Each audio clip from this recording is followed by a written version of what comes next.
If you visit the St. John's neighborhood this week, you may see a unique outdoor art exhibit. Yeah, it's the work of a local photographer who spent the last decade taking Polaroid pictures of his neighbors. Joe V is here in studio now with his story. Hey, good morning, guys. Yeah, one camera, 10 years, and hundreds of subjects.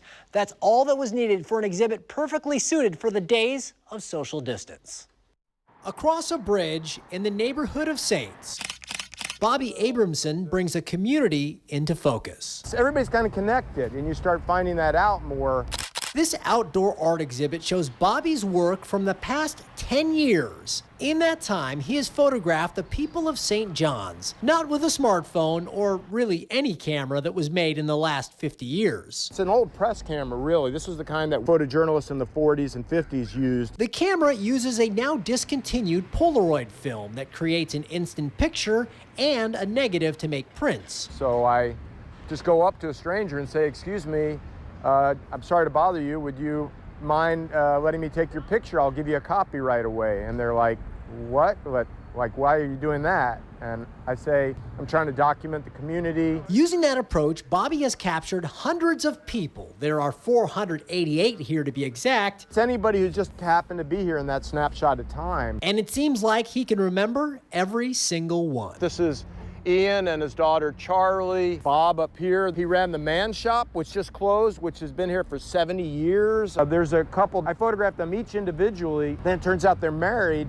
Then they invited me to their house, and they have the two little 4x5 photographs framed next to their wedding certificate. And then actually Ree passed away, and I was there the day before she died. And and I've been friends with Charlie ever since.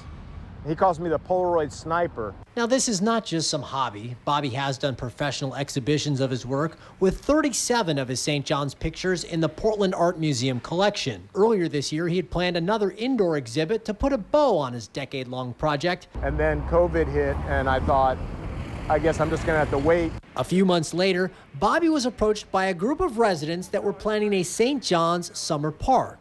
It just struck me like, what a great opportunity to have a public space where people come out, see themselves, see their neighbors, see their loved ones. And while he's still taking the occasional picture, 3, 2, and there's Joe. He's also giving them away.